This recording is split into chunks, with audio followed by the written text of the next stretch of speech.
नमस्ते, good morning गाई। आज मेरो बिहान बिहानको दिनचर्या भनौँ या मेरो यो 2 महिना 3 महिना पहिलादेखि खेती गरेको यो हजुरहरूलाई खेती सो गराउँदै हेर्नुहोस् है। मैले चाहिँ यो सालमा आफ्नो बारीमा खुर्सानी लगाएको, यो खुर्सानी लगाएको हेर्नुहोस् न साथीहरू, मेरो खुर्सानी यति राम्रो भएको छ है, यति राम्रो। अहिले ठ्याक्कै मलाई त लाग्छ मेरो यो सालभरि खानालाई पुग्ने जति खुर्सानी भएको छ। हेर्नुहोस् है, लाल खुर्सानी, लाल मिर्ची भन्छन् होइन।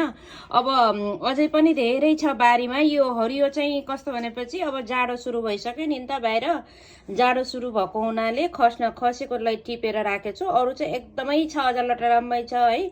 जाडो भएको हुनाले बिचारा सुकिसकेको छ। मैले यति जति खुर्सानी चाहिँ आफ्नो भित्र राखिसकेँ। यो चाहिँ मैले अझै पनि यो भर्खर टिपेर अस्ति 1 हप्ता भनौँ न, 1 हप्ता अगाडि मैले टिपेर चाहिँ सुकाएर राखेको छु। यसरी नै बिर्ना काटेको खुर्सानीहरू त मैले धेरै राखि पनि सकेको छु। अब यो सुक्दै बिर्ना काट्दै राख्दै नेपालमा जस्तै गरेर मैले आफ्नो लगाएको मेहनत हेर्नुहोस् न है, कस्तो राम्रो हुँदो रहेछ। यसरी गरेपछि के नहुँदो रहेछ र जे पनि हुँदो रहेछ। हेर्नु साथीहरू, मैले अमेरिकामा पनि यसरी खेती गरेर आफ्नो सानो बगैँचामा खुर्सानी लगाएको, मेरो सालभरिलाई खाना पुग्ने खुर्सानी भइसक्यो। हेर्नुहोस् त कस्तो राम्रो छ है, देख्दा पनि रहर लाग्दैछ। अनि मैले सोचेको थिएँ पिरो छैन होला भनेर है, अनि खाँदा त कस्तो पिरो रहेछ क्या, पिरो पनि रहेछ। अनि कस्तो राम्रो लाग्यो। अब मलाई चाहिँ खुर्सानी चाहिँ बजारबाट किन्नु पर्दैन। मलाई सालभरिको खानको लागि मैले आफैले नै उत्पादन गरेको खुर्सानी हेर्नुहोस् न,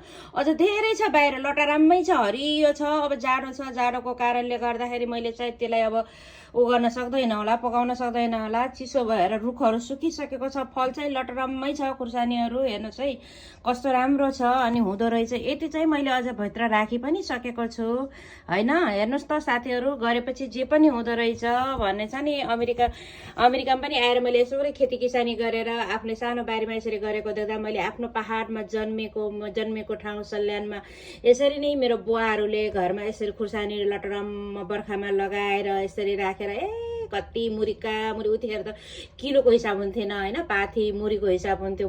मुरी खुर्सानीहरू सेल गर्ने, बिक्री गर्ने गर्छिन्थ्यो। त्यो नै याद आएको छ मलाई एकदमै, र कस्तो राम्रो भएको छ। अर्को साल त मैले डल्ले खुर्सानी पनि लगाउने विचार गरेको छु है त। ल मेरो खुर्सानी हेर्नुहोस् न। ल त बाई बाई, अहिलेलाई फेरि भेटौँला, अर्को म भ्लगमा आउनेछु है त। नमस्ते।